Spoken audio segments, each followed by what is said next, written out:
Hello, my name's Rob and I'm a member here at Pembury Baptist Church. Dan has asked me to give my testimony, which is a shortened version of how I became a Christian and what difference knowing God makes to my life. A couple of weeks ago, Mike, my eldest boy, and we spent a couple of hours outside Hever Castle looking up at the clear sky, searching out for the Neowise comet which was flying past.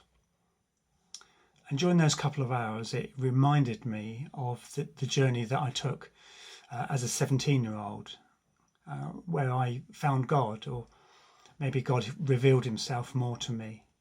And I spent hours just looking up to the skies, asking those questions of how big is the universe and who created it, and if there is a God, who created God, and questions like that. Psalm 19 says, "The heavens declare the glory of God. The skies proclaim the work of his hands. Day after day they pour forth speech. Night after night they reveal knowledge." So as a 17-year-old, I sat on my bed one evening. I still got the experience very clear in my mind.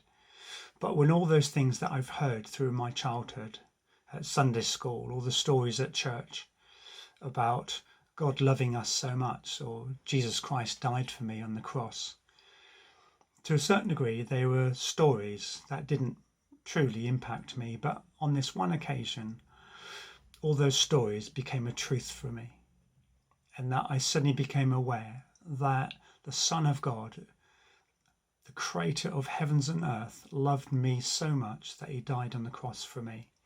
And I remember being in tears and I was overwhelmed, and I knew that I was loved by God, and all I could do was give my life back to him. Well, that was 40 years ago. So what difference has being a Christian made to me? I can honestly say that there are so many cases throughout my life, times of joy, times of sadness, times where I've been strong, times that I've been weak, that I've just known that God was there. Sometimes it's true to say that the nearness and the closeness of God wasn't always there, but that's just my feeling, because the truth is that he lived in me by the Holy Spirit. One occasion when Mike, who I just mentioned, he's almost 34 now, when he was born, he spent 7 minutes, it was 7 minutes before he could breathe properly, and he had fits. He was taken to intensive care. I remember one of the nurses crying, thinking sometimes they lead normal lives. At least he perhaps should have had cerebral palsy. And I can't even remember whether I prayed, but I know God's presence, and I know I was surrounded. My wife was surrounded in prayer. And for being so poorly, at the end of 2 weeks, we left with Mike with no signs of injury, no signs of any damage at all, let alone permanent damage. But looking back, I know that God was with us, giving us help, giving us support at that time of our deepest need. As a police officer, although I retired many years ago, as a police officer, I just knew God's presence, and I was aware of God, and would often pray for people who are victims of crime. I know on one occasion I was very much aware of God's presence. I'd stopped an armed robber who opened fire at me, but the bullet got stuck in the gun, and I reflected on that and the saying, "There we go, by the grace of God."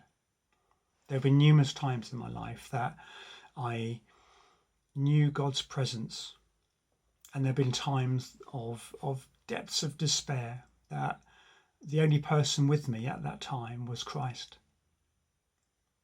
An important saying for me, or verse for me, is Jeremiah 29. "For I know the plans I have for you, declares the Lord, plans to prosper you and not to harm you, plans to give you a hope and a future." So here I am, several years after divorce. I'm at PBC. I'm married to my beautiful wife, Deborah. I've got 2 sons who I'm so proud of, and I have 2 lovely stepdaughters, and a life that I could not have even anticipated. So from those tentative tears and searching at age 17 to that acceptance of Christ within my heart, I know every step, every high and every low of my life, God has been with me. And if this testimony is to do anything, it's to point to Christ, a point to a living God who loves us so much, and to point towards a God who's with us every step of the way. I pray that you would, if you haven't done so already, come to a knowledge of God. For he will be with you and he loves you. Thank you for listening.